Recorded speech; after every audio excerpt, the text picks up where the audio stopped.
What's up? I'm Brian, and in this Unreal Engine 5 tutorial, we're going to cover how to change team colors in a multiplayer environment. So replicate team change colors, or replicate color changes on like to represent your team change. You know what I'm saying? So I figured I'd go one better, and instead of just doing team change replication, we're going to do runtime dynamic material instances. So this is dynamic materials, replicated dynamic materials at runtime, being able to change your characters or some other characters' colors on their materials for when you change teams. Replicated. Yeah. Something like that. All right, let's get started. So this is a third-person example project, so you're going to want to start by getting into your own third-person template. I'm using a sandbox project, so kind of ignore all this extra stuff. You're going to go into your third-person character, which should be in your third-person folder under blueprints. Open that up. This is nice and empty. We're going to go into the construction script, actually, instead of begin play. You could probably do it on begin play, but who knows? It might not work. Let's grab our mesh from here. We want to create a dynamic material instance and get a reference to that. So from our mesh, we want to get material. This will be our material index. So you can see if you click your mesh, which if you're using the Mannequin 5, has two material indexes. So we need to change both of these in order for this to work. So let's right click and say create dynamic material instance. Oh, look at that. We already got a mesh. Grab that, take our return value. That is our source material. So that is index 0. Notice how these match up.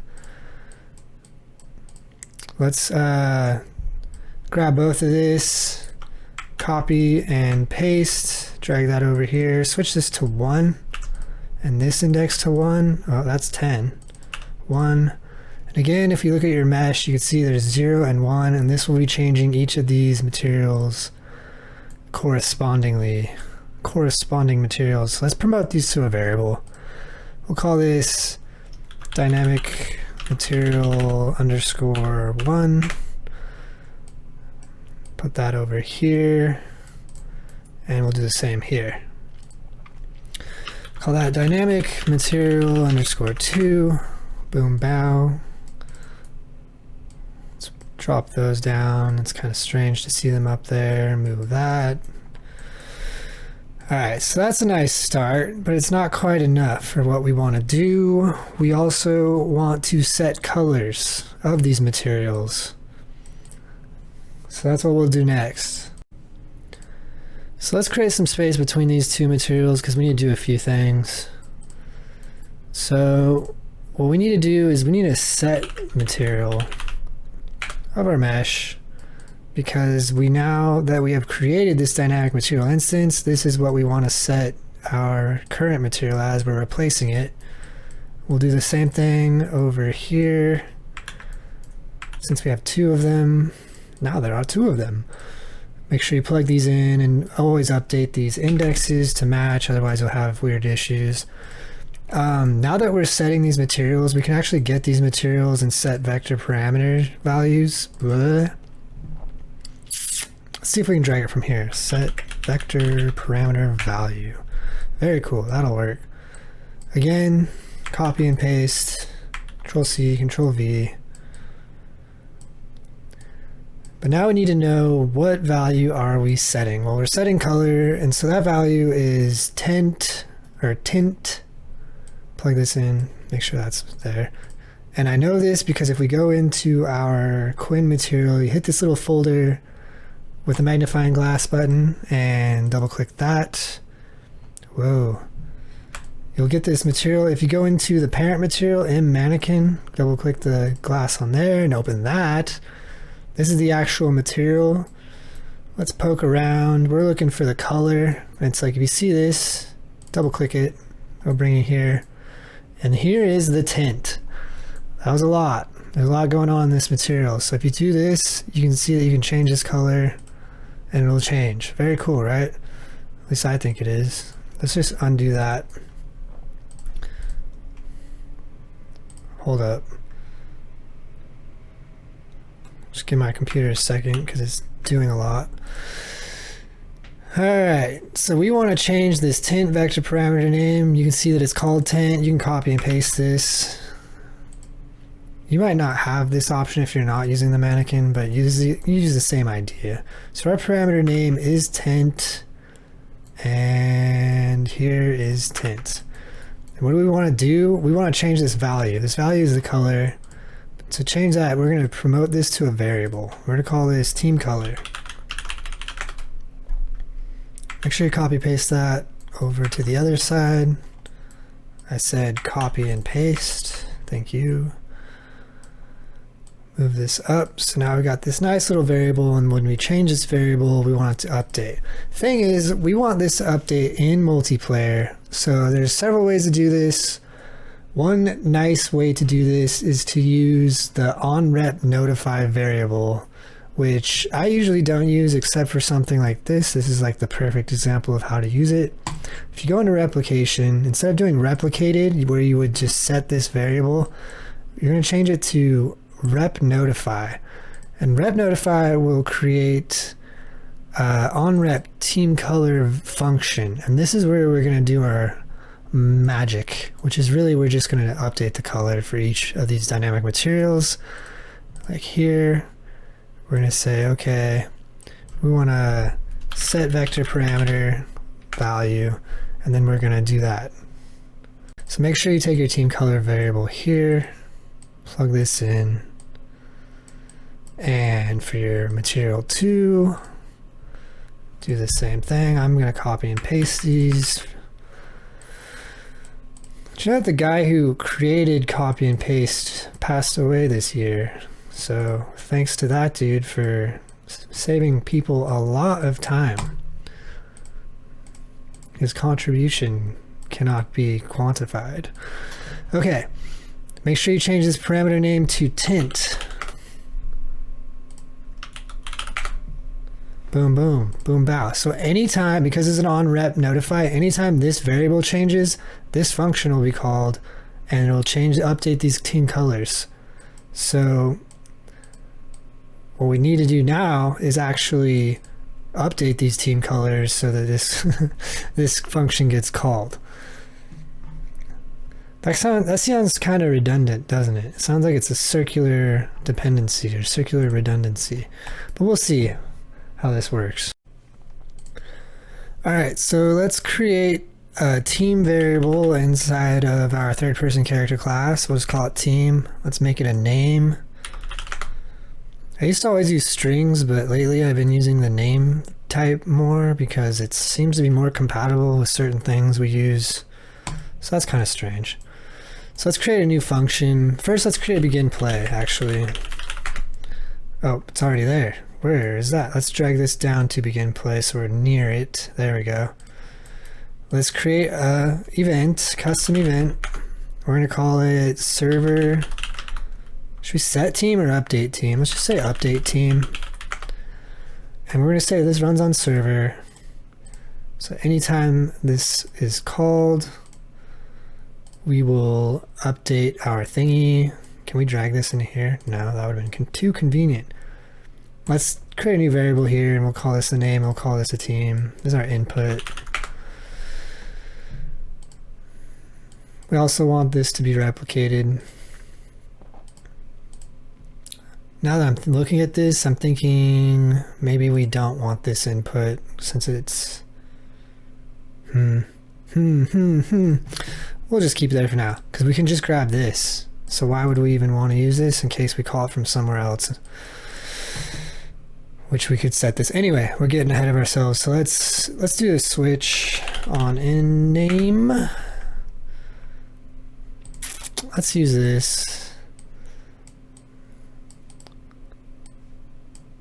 And here's what we'll do. We'll take this variable that we made, and over here we're gonna say server update team, and we'll plug in our team variable. let's say team 1 for our default value. So that way when you start, you'll just automatically start as team 1. We'll figure out the rest later. In our pin names, we want to change index 0 to team 1. And then here we'll do team 2. That's 3. I said 2. Okay. And then what we want to do, we want to set our color. So we're going to set our team color for team 1. Set our team color for team 2. You probably also want to do something like, you know, with your tags, like get tags and set like, I don't know, add team 1. Should I include this in this tutorial? Probably. It's good practice. Team 1. Here we'll do team 2. This won't affect our color, but you'll just at least know that your like tags have been updated. And then we want to remove our previous team. Remove item. We'll say team 2. T.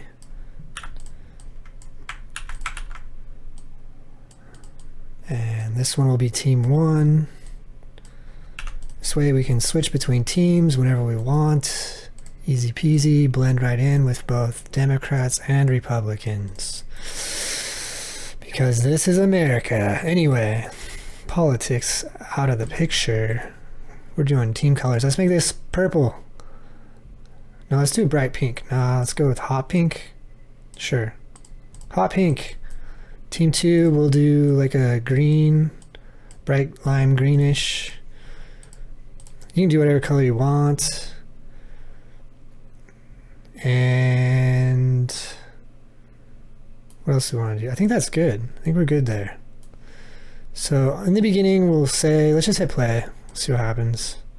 We're hot pink, so that works. All right. Let's create some stuff we can do to change things. Let's go into our player controller. So third person, blueprints, player controller. I have some things here, just ignore that. If you type in like a number 9, I'm just gonna say 9, and then we'll switch that to T. Problem with T is that it's in too many things. There we go. I forgot that you can also press this button, just press T, that's much easier. So T for team, and then we'll get our controlled pawn. We're gonna cast it to a third person, toit. And we wanna call that server update event, server update team event. And like, actually we wanna flip flop. So let's put a flip-flop here. On A, we'll do this, team 1. Actually, let's do team 2 because we're starting as team 1. That'll just be more correct. And then B, team 1. There we go. So that's pretty cool. So now when we hit T, it'll flip-flop switching between our things, or at least it should. Let's test it. Press T, green, pink, green, pink. Oh yeah, party time, baby. Now let's make sure that it works in multiplayer. So if you come into our little 3 dots, number of players 2, net mode, listen server, and let's do new editor window. Drop these guys in. We both got team colors. If I press T on this dude, we're green, and he shows up green in the other one. So let's do this one. Oh. Come on. Is that still the same window? And then... Come on. Is it showing up? There we go. Now you can see it's updating. And that is how we do team colors in multiplayer and team updates. This also has the advantage of using the onRep notify, and it's a dynamic material instance. It's not just like a standard material change. So you can change to other materials if you want, and this isn't just limited to teams. You could run like some fancy skin or something. It's up to you. Now you have the knowledge and the power. Make something cool. If you like this video, please comment, say something nice, subscribe, leave a like. It really keeps me motivated, keeps me going. Each drop is like a nice drop of succulent cactus nectar in the middle of the desert. And yeah, I'll keep making videos. I also have assets on the Unreal Engine Marketplace if you want to check out. I got a couple of AI-centered assets, Noids, AI worker villager gatherer system, which is kind of like a 3D RimWorld-esque / Pal World system. Starting to think they might have gotten inspiration from it because they just did an update recently. Anyway, there's that. There's also the advanced archer AI just released on the marketplace like within days of this video, so that's a pretty cool one. It's a good base template for multiplayer and team-based AI archers with patrol components, which I also showed you guys how to make in one of my AI tutorial series. So check that out. It's pretty useful. Yeah, I have a Discord. You can join there, leave like little say hi, leave feedback, suggestions. If you want to see something in any of those Unreal assets, I can iterate on those improvements and whatnot. That helps me too. Or if you just want to say hi or show us what you're working on or making, your art, your pictures of your cat, it's all good. Thanks again, and until next time, peace.